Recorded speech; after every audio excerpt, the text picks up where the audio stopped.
कि तुम अल्लाह के नाम पर जानवर को ज़बह कर रहे हो अल्लाह की रजा के लिए, तो जिसकी रजा के लिए तुम ज़बह कर रहे हो उसकी किब्रियाई बयान करो। अल्लाह। अस्सलामु अलैकुम वरहमतुल्लाहि वबरकातुहू। अजीज दोस्तों, आज हम जानने वाले हैं कि कुर्बानी का जानवर ज़बह करते वक्त हमें क्या तसव्वुर करना चाहिए। बहुत ही इम्पोर्टेंट वीडियो है, आ गए हो तो छोड़ के बिल्कुल भी मत जाना। इस वीडियो को इसकी बिल्कुल भी मत करना, बहुत कुछ सीखने को मिलने वाला है। आइए बिना किसी देरी के वीडियो को शुरू करते हैं। जानवर के हवाले से कुरान कहता है कज़ालिका सख्खरहा लकुम,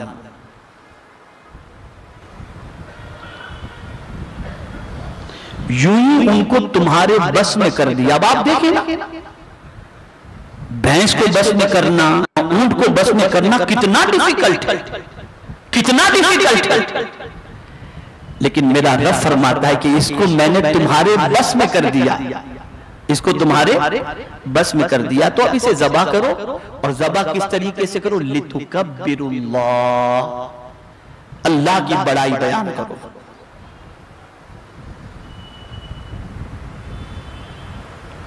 और इस बात पर अल्लाह की बड़ाई बयान करो कि अल्लाह ने तुम्हें हिदायत अता फरमाई, लितुकब्बिरुल्लाह अला मा हदाकुम, कि अल्लाह ने तुम्हें हिदायत अता फरमाई। किस बात की हिदायत अता फरमाई? कि तुम अल्लाह के नाम पर जानवर को ज़बह कर रहे हो अल्लाह की रजा के लिए, तो जिसकी रजा के लिए तुम ज़बह कर रहे हो उसकी किब्रियाई बयान करो। अल्लाहु अकबर की सदा अपनी ज़बान पर बुलंद करो। अब अगर ये कोई करता है तो, अगर कोई ऐसा करता है तो परवरदिगार फरमाता है हुजूर से वबश्शिरिल मुहसिनीन, ए महबूब सल्लल्लाहु अलैहि वसल्लम एहसान करने वालों को खुशखबरी सुना दो। आज मैं ऐसी तारीफ एहसान की करूंगा कि शायद आप पहले इसको समझे हो, सुने हो, या इसके बारे में आपने समझने की कोशिश की हो। क्या फरमाया?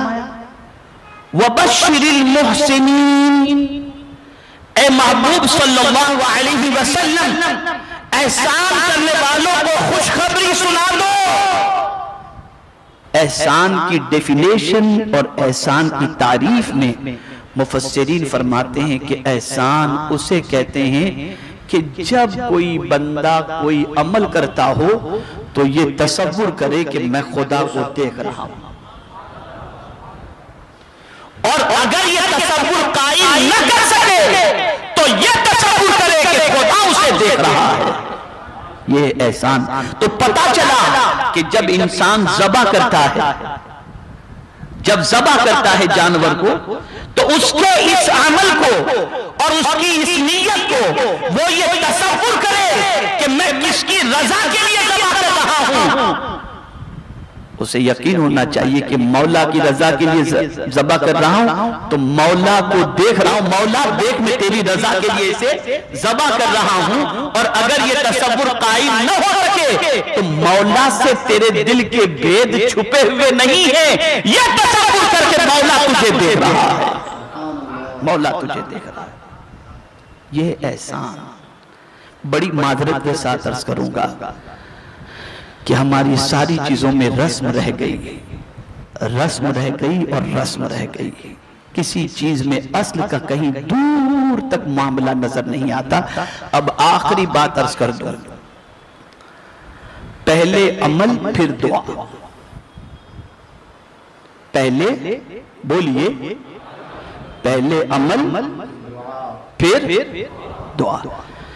आप देखें इफ्तार के वक्त दुआ कबूल होती है ना, तो रोजा अमल फिर इफ्तार के वक्त दुआ, ठीक है।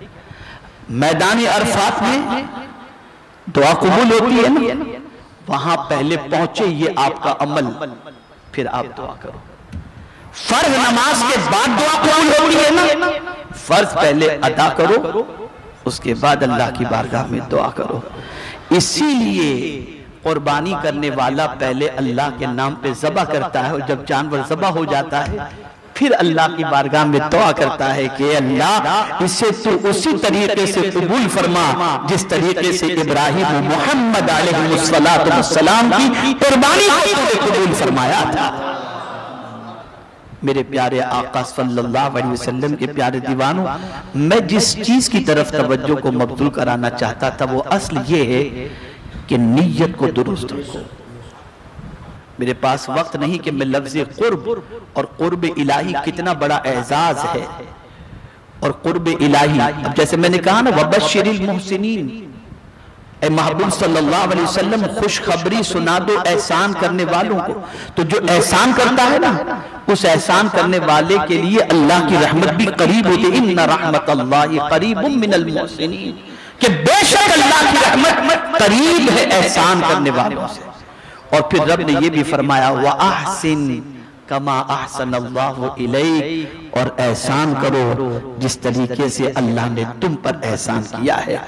तो नीयत दुरुस्त करो और कुर्बानी के लिए एक ही मकसद हो, मेरे मौला ये कुर्बानी सिर्फ इसलिए कर रहा हूं ताकि कुर्बानी का जो लफ्ज है उसमें कुर्ब है, मैं इस कुर्बानी के जरिए तुझसे करीब होना चाहता हूं कि मौला तेरा कुर्ब मुझे नसीब हो जाए और ये काम सिर्फ तेरी रजा के लिए कर रहा हूं और तेरे नबी की सुन्नत समझ करके कर रहा हूं। न गोश्त खाने की नीयत है न इस मकसद से कर रहा हूं, लेकिन कुर्बान जाइए, मौला ने रोजे मना फरमा दिए कि इन अय्याम के अंदर तुम रोजे न रखो, इसलिए कि अब मैं तुम्हें कहता हूं फकुलू मिनहा, कि तुम इस कुर्बानी के गोश्त को खाओ। आज रोजा तुम्हारे लिए मना है, तुमने मेरे नाम पर जानवर ज़बह किया और मेरी तरफ से तुम्हारी दावत है आज रोजा न रखो, खाओ जानवर के गोश्त। ये मौला की तरफ से, ये मौला की तरफ से ज़ियाफत है। मेरे प्यारे आका सल्लल्लाहु अलैहि वसल्लम के प्यारे दीवानों, इन चीज़ों को दिलो दिमाग के अंदर महफूज रखें, इन चीज़ों को अपनाने की कोशिश करें। बड़ी मादरत के साथ हमारी तकरीबन चीज़ें नुमाइशी हो गई, बनावटी हो गई और दुनिया को दिखाने की हो गई। हम अगर ठंडे दिमाग से अपने दिल की तरफ झांक कर अपनी नीयतों के बारे में गौर करें तो मैं ये समझता हूँ कि 99% लोग फेल हो जाएंगे कि नीयत हमारी पता नहीं क्या होती है। तो हम नीयत को दुरुस्त करें, हमारी नीयत दुरुस्त रहेगी तो अल्लाह रब्बुल इज्जत जल्ल जलालहू नीयत के मुताबिक हमें अज्र भी अता फरमाएगा। कुर्बानी के लिए दो नीयतें रखें, एक नीयत अल्लाह से करीब होने की, दूसरी नीयत तकवा अल्लाह की रजा की, कि उसी की रजा के लिए हम उससे करीब होने के लिए ये कुर्बानी कर रहे हैं। अल्लाह रब्बुल इज्जत जल्ल जलालहू आक़ाए करीम सल्लल्लाहु अलैहि वसल्लम के सदक़ो तुफ़ैल कुर्बानी को कबूल फरमाए और परवरदिगार इखलासुल लिल्लाहियत की दौलत से हम सबको माला माल फरमाए। सुभान अल्लाह सुभान अल्लाह। अजीज़ दोस्तों, उम्मीद करते हैं कि आप समझ गए होंगे कि कुर्बानी का जानवर ज़बह करते वक्त हमें क्या तसव्वुर करना चाहिए। अगर वीडियो को यहाँ तक देख लिए हैं तो प्लीज़ एक लाइक करके चैनल को सब्सक्राइब कर लीजिए। हम ऐसे ही वीडियो इसमें अपलोड करते रहते हैं। मिलते हैं फिर एक नए वीडियो में, तब तक के लिए अल्लाह हाफिज़।